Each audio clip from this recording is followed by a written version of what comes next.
კამელია ნაციონალური მოძრაობის ერთ-ერთი ლიდერი ჩაგვერთვება ახლა პირდაპირ ეთერში.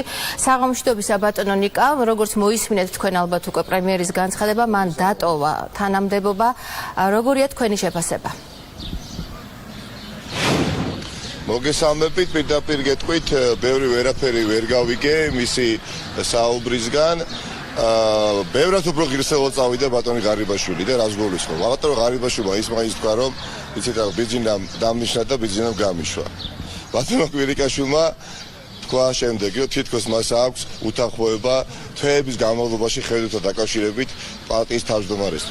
თვეების განმავლობაში, არა და 3 კვირის წინ აერჩიეს ქართული ოცნების პოლიტსამჩომ მხოლოდ პარტიის თავმჯდომარეს. ასევე ეს ადამიანი 30 მარტს თვენახევრის წინ პრაქტიკულად საუბრობდა ცინიკურად საზოგადოებას ესაუბრებოდა და მათ შორის ოპოზიციის წარმომადგენლებს, რომ აქ ყავყორნებითო რომ დასტრიალებთო ჩემს ადმინისტრაციასო და რო ელოდებით ტაიმერი როდის დაარეკავს და როდის გადავდგებიო, პირობას გაძლევთ. რამდენიმე წელი ეს ტაიმერი არ დაარეკავს. აქედან გამომდინარე, რისი თქვა შეიძლება და ძალიან თამამად უკვე.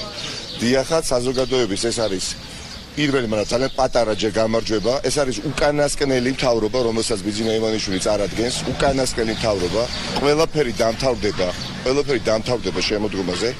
ბიძინა ივანიშვილმა დაიწყო ბარტყების გადმოგდება საკუთარი თავის გადასარჩენად, გადმოვაგდო მირზასუბელიანი, გადმოვაგდო შოთაძე და ეხა გადმოფერთხა მთელი მთავრობა, თუ გადმოფერთხა, მე იმედი მაქვს, რომ ვერ გაბედავს ეხლა ხალბატონი წულუკიანის, ბატონი გახარიასი და სხვა კორუმპირებული ადამიანების დატოვებას ამ მთავრობის შემადგენლობაში. ადამიანი, რომელიც ეხლა საუბრობდა და გვემშვიდობებოდა და თუმე მან აღორძინა ეკონომიკა, მიუხედავად იმისა, რომ პრობლემები დარჩა და საუბრობდა, რომ ქვეყანა სწორი მიმართულებით ვითარდება, მაშინ როდესაც უახლოესი კვლევები გვაჩვენეს, რომ 67% მოსახლეობის საუბრობს, რომ ქვეყანა არასწორი მიმართულებით ვითარდება. 73% საუბრობს, რომ ქვეყანაში უმუშევრობა იზრდება და იზრდება. 55% მოსახლეობისა ამბობს, რომ კორუფციაშია ქვეყანა ჩაფლული და 75%-მდე საუბრობს, რომ კრიმინალი გაიზარდა. ქვეყანაში დიახაც შარდის სუნად ყარს სახელმწიფო ბიძინა ივანიშვილის პირობებში.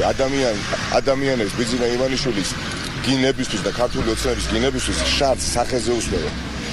ადამიანებს ამ ქვეყანაში შვილებს უკლავენ და 6 თვის განმავლობაში ყველა ვიცით კვლელები და კვლელების მფარველები არათუ არ ზჯიან, არამედ ცინიკურად ეპყრობიან შვილმოქმედ მამებს. აი ეს ქვეყანაა ბიძინა. ჩემი ხმა გესმით ბატონო ნიკა? ამიტომ ბატონო ნიკა, გესმით ხო? თქვენი აზრით პრემიერის გადადგომა გამოიწვევს ერთგვარ ჯაჭვურ რეაქციას და დატოვებენ დაუშვათ პოსტებს და თანამდებობებს სხვა მინისტრებიც? არავინ აღარ კითხავს ბიძინა ივანიშვილს. აღარავინ აღარ კითხავს ვინ იქნება იუსტიციის მინისტრი და ვინ იქნება პრემიერ-მინისტრი. ეხლა პირადი ზარეულის და პირადი თანამშეწის დანიშნული და ქალბატონი ცკიტიშვილის და ის აღორძინებს ეკონომიკას და ის აიყავს ქვეყანას წინ. ოლიგარქატი უნდა დამასხეს, ბიძინა ივანიშვილი უნდა ჩამოშორდეს მართვის სადავეებს. და ამას გააკეთებს საზოგადოება. საზოგადოებამ აიძულა უკანასკნელ დღეებში, გაეკეთებია ის და იტირა ეხა პრემიერ-მინისტრმა და რეალურად მისი განცხადება რა იყო, რომ მე ხო ოდნავ მაინც უკეთესი ვარ ბატონ ღარიბაშვილზე, აი ღარიბაშვილის ნაირად ხო არ მივდივარ. ყველა უკლებლივ ქართულ ოცნებაში, კაბინეტში, მათ შორის დეპუტაციის შემადგენლობასაც გულისხმობ, არიან ღარიბაშვილები და კვირიკაშვილები. აი როგორც უბრალოდ ღარიბაშვილი და კვირიკაშვილი ხშირად ჩანდნენ. აი ზუსტად ისეთივეა მათი დამოუკიდებლობის ხარისხი, როგორი დამოუკიდებლობის ხარისხი იყო ბატონი კვირიკაშვილი და ღარიბაშვილი და ადამიანმა წარმოიდგინეთ კიდევ რა იკადრა წასვლამდე და თქვა, თითქოს აი დრო მოვიდა, უნდა მივცეთ საშუალება პარტიის თავმჯდომარის მართოსო ქვეყანა და თავის შეხედულებების ამებ დააკომპლექტოს კაბინეტი. ბატონი კვირიკაშვილი აკომპლექტებდა ყველა ამ ადამიანს ნომინალურ პრემიერ-მინისტრად აღიქონდა ყოველთვის. მაგრამ ეხა მას იცით რა აინტერესებდა, რეალურად აინტერესებდა ეხა სახში რომ მიიღო ორი მისი ბავშვობის ძმაკაცი, რომ დახვდება მასთან სახში და ორჩიქა ღვინოს დალევენ დღესაღამოს არ ეთქვათ მისთვის რომ აი რა ღარიბაშვილი უფრო ღირსეულად წავიდა და აი ეპრანჭებოდა რეალურად ბავშვობის მეგობრებს. თამადა არის ჩამოყალიბებული ადამიანები, ვის ხელში ვიყავით ხალხო, ვის ხელში ვრჩებით ჯერ კიდევ.